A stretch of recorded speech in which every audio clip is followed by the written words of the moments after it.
Le Mac d'Esther, c'est l'actualité du parc technologique de Limoges avec aujourd'hui Life Design Sonore. Le savoir-faire de l'entreprise Limougeaude rayonne bien au-delà de nos frontières. Quand on répond sur le théâtre d'Orange actuellement, on est en train, là encore, de répondre avec de la production, mais en pensant innovation. Le salon Destination Industrie s'est tenu sous la coupole d'Esther. Et puis, pratique et économique, les conférences en visio continuent. Le Mac d'Esther, c'est parti. Lancé il y a un peu plus de 10 ans, Life Design Sonore innove dans la diffusion du son et dans le design sonore. Le dernier des produits, après l'intégration d'enceintes dans des fauteuils, des oreillers, des têtes de lit, voire du mobilier urbain ou des palissades de chantier, se découvre à l'atelier. Avec la société Néologie basée à Naples, et en fait on a pensé à un panneau acoustique qui permet de pouvoir diffuser le son d'une animation, de la télé ou autre. Et en fait, cette paroi va diffuser, celle-ci va absorber. C'est-à-dire qu'en fait, on va limiter les nuisances et la diffusion sonore d'un côté et l'accentuer de l'autre, avoir un rendu. Donc les personnes âgées principalement, mais ça peut être dans des lobbies d'hôtels, ça peut être dans pas mal de choses, dans différents lieux. Et on a monté ce produit en co-branding, voilà. Donc ça, c'est un produit qui sera prochainement disponible d'ailleurs sur notre site de vente en ligne, parce qu'on commence maintenant à proposer directement les produits sonores de cette manière-là. Aujourd'hui, déjà les distributeurs, avec la crise que l'on connaît, ils ont déjà eux-mêmes des difficultés à pouvoir vendre leurs produits. Donc là, on vient rajouter de l'innovation, il faut l'expliquer, il faut prendre le temps, là, il y a une nouvelle valeur à rajouter. Donc ce qui fait que maintenant, on fait beaucoup de digital. On a intégré une personne sur le digital et on voit les résultats. Aujourd'hui, avec le plan de transformation numérique aussi qui a pu être mis en place par le public, eh bien, on arrive maintenant à pouvoir proposer des produits et à en vendre directement au client final. Avant les objets et la diffusion, le point de départ de l'entreprise est bien le design sonore. Louis Dandrel, aujourd'hui disparu, était au lancement de LDS et il n'avait pas son pareil pour évoquer un environnement sonore. Le chemin de fer, quand il entre dans le tunnel, en bas de ce vallonnement, il klaxonne, parce qu'il paraît que c'est la réglementation. Et il fait ce pa-pi, pa, fa dièse mi, fa. Excusez-moi, je chante un peu faux. Et ça, dans un paysage comme ça, c'est un don. Ça démarre en 2011 avec Louis Dandrel, Alain Richon et un autre designer sonore, Simon Cacheux, sur la création d'entreprise pour se dire on a une première agence de Louis Dandrel qui fonctionne bien, scénographie et quelques contacts très parisiens. Et ce jardin sonore qui arrive ici en région, et se dire mais comment on peut l'exploiter, comment on peut le dynamiser. Donc moi, en tant que développeur d'affaires, l'idée c'est de se dire on va s'associer, on va apporter une couche développement, on va apporter un savoir-faire autre que juste l'artistique. Design sonore, je pense que d'une manière générale, on pourrait dire les designs sonores plutôt que le design sonore, dans le sens où il y a des disciplines assez marquées. La première étant évidemment le designer sonore, le sound designer de cinéma qui va fabriquer des sons qui vont être adaptés à des bruitages, des effets spéciaux, des reconstitutions d'ambiance réalistes, etc. Donc il y a le côté production, de dessiner des sons, fabriquer des sons, ça c'est un terrain qui existe. Mais après, il y a effectivement des designers plutôt musicaux, il y en a beaucoup maintenant, qui vont allier des musiques avec des identités de marque, qui vont allier des musiques avec des environnements sonores de bars, de magasins, etc. Et puis il y a petit à petit, de plus en plus, ça c'est un créneau sur lequel nous on a travaillé longtemps, un design sonore de l'acoustique, c'est-à-dire comment faire des choix pour avoir un impact sur l'environnement sonore. Donc en fait, il y a plein de disciplines, y compris des designers sonores industriels maintenant. C'est une équipe pluridisciplinaire qui se constitue pour chaque projet, c'est du sur-mesure à chaque fois. Nous, on s'occupe vraiment du design sonore, donc je travaille avec le designer sonore qui est sur Paris et on travaille avec les commanditaires, donc si on répond à un appel d'offres, on va travailler en direct avec eux. On se met d'accord avec tous les autres corps de métier selon le projet, donc on peut travailler avec la lumière, etc. Moi là, je reste plutôt ici, c'est vraiment le designer sonore, lui, qui est en lien direct avec tous ces corps de métier pour vraiment se coordonner avec eux. Et moi, je fais plutôt la partie administrative des projets. L'ADN qu'a voulu Louis Dandrel au départ et Alain Richon, c'est de se dire notre ADN, c'est de répondre de manière globale à être à la fois un maître d'œuvre, à la fois avoir une logique sur de la production, quel est le bon contenu, comment je vais diffuser, et dans son ensemble, comment le son va réagir dans ce lieu. Et c'est là en fait où on est quasi unique sur le marché et à faire cette réponse. Donc évidemment le marché et tous ces artisans entre guillemets de l'univers scénographique et autres viennent vers nous. Donc voilà, on a quelque chose d'un peu particulier et très complet à voir. Et c'est là où on en revient à proposer cette offre globale de design sonore. De l'île Séguin au théâtre d'Orange, en passant par le Panthéon et Notre-Dame de Paris, le terrain de jeu de l'entreprise est vaste. Quand on répond sur le théâtre d'Orange actuellement, on est en train, là encore, de répondre avec de la production, mais en pensant innovation. Comment on va innover dans ce contenu qu'on va rendre. Et donc, en fait, l'entreprise a toujours su se retourner au bon moment, de se dire... On fait cette scénographie, il faut des produits. On fait des produits, on a un besoin d'industrialiser. Et comment on va l'industrialiser ?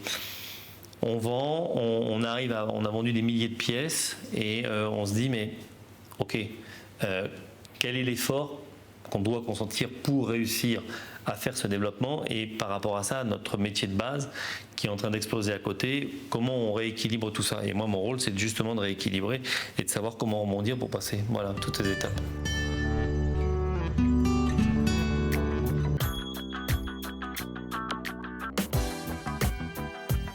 L'industrie recrute mais ne trouve pas la totalité des candidats pour répondre à ses besoins.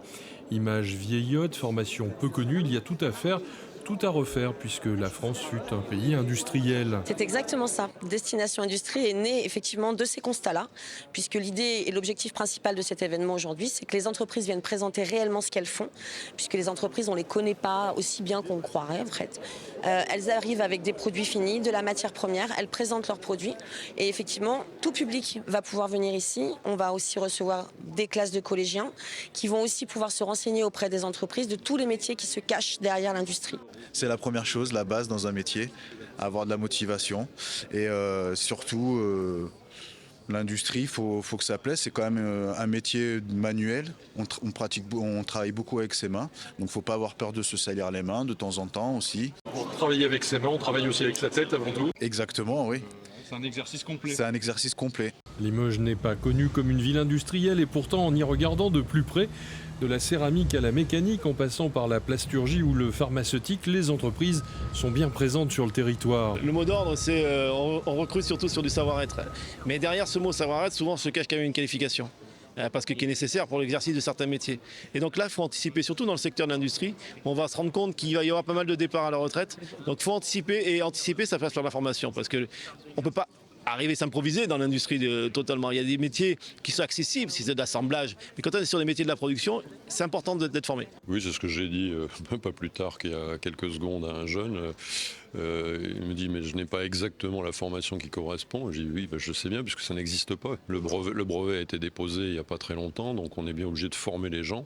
Donc ce qu'on veut, c'est qu'ils aient une formation de base, et puis après on va leur ouvrir la porte à notre technologie, quoi, bien sûr. Mais enfin, même la formation de base, effectivement, les candidats sont pas très nombreux, quoi. C'est pas une question nouvelle. L'éducation nationale déplace des collégiens, par exemple, aujourd'hui. Donc on est vraiment en route pour ce partenariat hors les murs de l'éducation nationale avec des partenaires de l'emploi et bien sûr des entreprises du territoire. La raison pour laquelle nous sommes là, c'est que nous sommes toujours à la recherche des nouveaux talents et c'est aussi une fabrication française, donc c'est très important pour nous d'investir dans l'humain. Il y a un travail manuel, technique, artistique et un travail très fin. Donc c'est un vrai travail des mains pour fabriquer nos chaussons. Il va y avoir un déficit de candidatures, donc il va falloir réussir à pallier à tout ça. Donc il faut redonner aussi de l'attractivité à l'ensemble de cette branche, de ces secteurs. Et ça va être vraiment primordial de faire connaître l'industrie aujourd'hui de façon nouvelle, innovante et attrayante.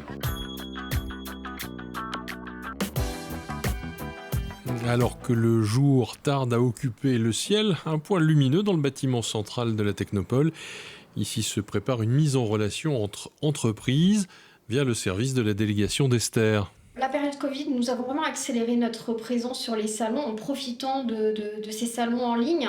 Et donc, nous avons testé et c'était un moyen pour nous de garder notre mission de promotion de notre écosystème, de capter du contact, de promouvoir donc l'ensemble des acteurs, que ce soit les centres de transfert, les laboratoires, les entreprises, les pôles de compétitivité au cluster qui sont présents au cœur de notre écosystème Esther.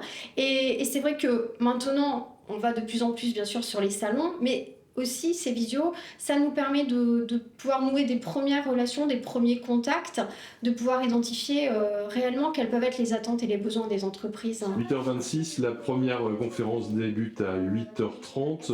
Vous êtes dans quel état d'esprit ? C'est la petite question de la connexion vidéo qui compte là, oui, essentiellement. Tout à fait. Là, la priorité, c'est que la connexion se fasse bien, qu'on n'ait pas de soucis avec l'outil. Côté connexion, c'est parti, mais pour les utilisateurs, quelle est la valeur ajoutée de ces réunions ? L'accompagnement qu'on va avoir par Esther est très important parce qu'il nous fait gagner énormément en visibilité. C'est un vrai relais au niveau du territoire pour nous faire rencontrer tout un tas d'acteurs qu'on n'aurait pas forcément ciblés. C'est souvent des gens qu'ils ont rencontrés à travers Esther et qui rebondissent chez nous. Donc ça nous évite aussi d'aller sur des salons un peu plus généralistes. C'est eux qui y vont et ça nous permet de rester nous sur les salons professionnels. Nous avions eu un contact lors des rendez-vous Carnot avec la plateforme Recherche Innovation Wallonie-Bruxelles qui avait donné lieu à une première visite en présentiel pour découvrir l'écosystème. Aujourd'hui, quasiment plus de 700 métiers à la Coperle. Pour réussir à faire de la veille sur ces techniques-là, faut s'approcher de partenaires et de réseaux externes. Mais pour une première prise de contact, on voit bien qu'après le Covid, on arrive à échanger en visio de manière assez efficace. C'est quand même des modèles qui sont assez récents, donc il y a eu des sujets qui ont déjà apporté quelques petites affaires. Il y en a une qui est intéressante, c'est une structure qui cherche à s'installer.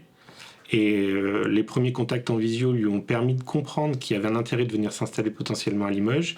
Ils sont venus en délégation à Limoges. On leur a présenté un petit peu ce qu'on pouvait faire et ça devrait déboucher sur des contrats et on l'espère sur une installation à Limoges à terme. Notre écosystème est donc attractif ? Tout à fait et je pense qu'il faut vraiment qu'on joue cette carte-là à fond. On a dans nos thématiques à nous électroniques vraiment une chaîne complète allant de la recherche à l'industrie en passant par le transfert, les pôles de compétitivité, les formations. Il faut vraiment pousser à fond là-dessus et Esther le fait très bien.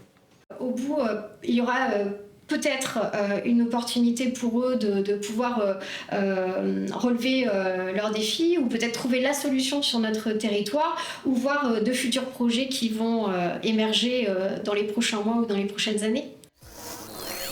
Le MAC d'Esther, c'est déjà fini. Rendez-vous dans un mois.